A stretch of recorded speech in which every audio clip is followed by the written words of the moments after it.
இந்த எருமேலி சாஸ்தாவை பத்தின விஷயங்கள், அதோட கோவிலோட சிறப்பம்சங்கள், அந்த இடத்த பத்தின விஷயங்கள் பத்தி சொல்லுங்க. நிச்சயமா.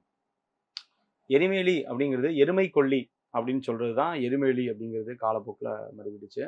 இந்த எரிமேலி கோயில் வந்து பந்தள ராஜாவால் ஏற்படுத்தப்பட்ட கோயில். சாஸ்தாவுக்கு கிராத ஸ்வரூபத்தில் பந்தள ராஜா கட்டி ஏற்படுத்தப்பட்ட கோயில் தான் எரிமேலி.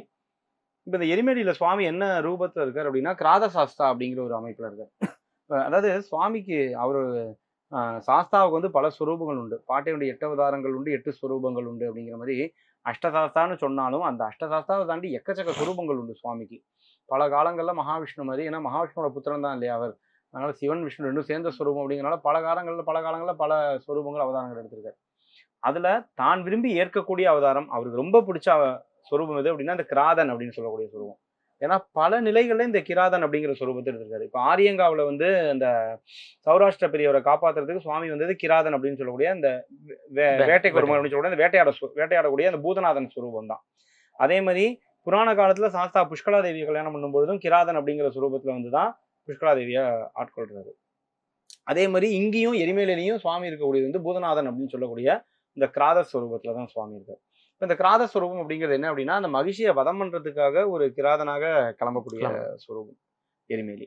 அது மட்டும் இல்லாம இந்த எரிமேலி ஸ்தலத்தோட ஒரு விசேஷம் என்ன அப்படின்னா அந்த கிராத ஸ்வரூபம் அப்படிங்கிறது நம்ம மனசுல இருக்கக்கூடிய தீமைகள்லாம் அழிக்கக்கூடிய ஒரு ஸ்வரூபம். ஓகே, அப்படிதான் நம்ம எடுத்துக்கணும். என்னைக்குமே தேவதைகள் வந்து ஆயுதம் வச்சிருக்கிறதும் உக்ர ஸ்வரூபமா இருக்கிறதும் அரக்கர்களை அழிக்கிறதுக்கு அப்படிங்கிறதுக்கு மட்டும் எடுத்துக்க கூடாது. நல்லவங்களை பயமுறுத்துறதுக்கு அப்படின்னு எடுத்துக்க கூடாது.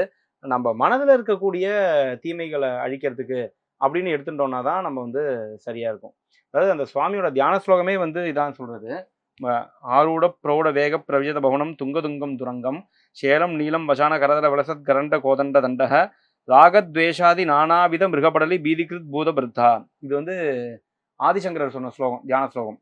குர்வன் நாகேட லீலாம் பரிலசத்து கணனே மம காணனே மாமகீனே அப்படின்னு. அதாவது என்ன சொல்றாரு அப்படின்னா ஆதிசங்கரர் வந்து சாஸ்தாவுக்கு ராஜசாஸ்தாவை என்ன சொல்றாரு அப்படின்னா ராகத்வேஷாதி நானாவித மிருகபடலி. அதாவது மனசுல ராகம் துவேஷம் இந்த மாதிரி பல அஷ்ட ராகங்கள் துவேஷங்கள் இந்த மாதிரி என் மனசை விட ஒரு கொடுமையான வனம் வேறு எதுவுமே கிடையாது. அதனால கிராத சாஸ்தாவா இங்க வந்து மோசமான பூதங்கள் பீதி இதெல்லாம் தாண்டி என் மனசுலதான் மோசமான அழுக்குகள் தான் இருக்கு. இதை விட பெரிய வனம் வேற எதுவுமே கிடையாது. இதுக்குள்ள வந்து நீ உன்னோட வேட்டைய நடத்திக்கோ அப்படின்னு சொல்லி சொல்ற. அப்ப இந்த கிராத சாஸ்தாவோட அமைப்பு எப்படி இருக்குன்னா ஆரூட பிரௌட வேக பிரவிஜித பவனம் அப்படின்னா காற்றை விட ஆரூடம்னா காற்றை விட வேகமா ஓடக்கூடிய குதிரை. அப்படி ஒரு குதிரை மேல வரக்கூடிய சாஸ்தாவாம். இப்ப எரிமேலியில் இருக்கிற கிராத சாஸ்தா வந்து அந்த காற்றை விட வேகமா ஓடக்கூடிய ஒரு குதிரையில வரக்கூடிய அளவுக்கு கிராத சாஸ்தாவா இருக்கிறார்.